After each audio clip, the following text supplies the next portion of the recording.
Jackie Brown is Quentin Tarantino's follow-up to the Oscar-winning Pulp Fiction and stars Pam Grier as a titular character, an aging flight attendant who smuggles money from Mexico into the U.S., for gunrunner Ordell Robbie, played by Samuel L. Jackson.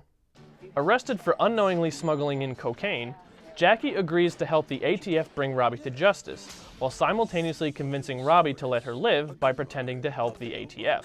However, Jackie, along with bail bondsman Max Cherry, played by Robert Forster, has plans of her own.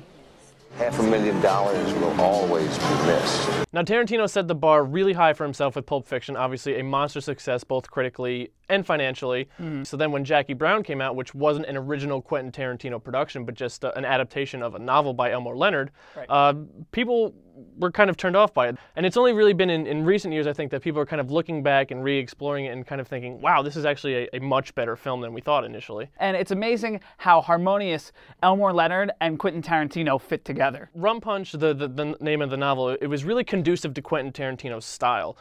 You know, Jackie Brown is a crime caper, but if you think back on it, Reservoir Dogs and Pulp Fiction are really largely crime capers as well. Initially, on top of that, it's just got these really great fleshed out characters in which Tarantino could, you know, even more flesh out with his just really sharp dialogue because it's got a really sharp plot.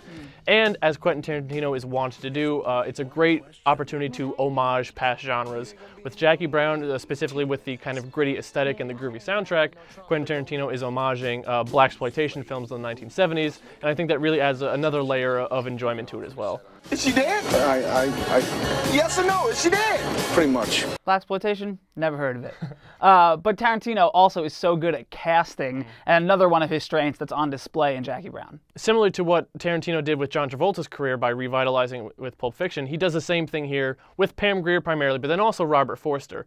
Neither of those two had really been the leads in anything for at least a decade or two, so he puts them here in front of the spotlight, and they shine. They're both really excellent. Supporting cast is also great. Chris Tucker is hilarious in the short amount of time that he's there. Samuel L. Jackson, of course, is fantastic, as he always is. The most surprising performance, I think, though, is Robert De Niro, who's not a lead role, but a minor role. He's not playing a tough guy as he normally does, but actually a very dim-witted, recently paroled pothead kind of guy. It's a very unexpected performance, but very memorable as well. Yeah, a lot of people don't even know that he was in this movie. But when does it expire? It expires pretty soon on June 15th, so I think you should go out and watch it right away. It's a really good movie, and you'll feel really good when you're done watching it too.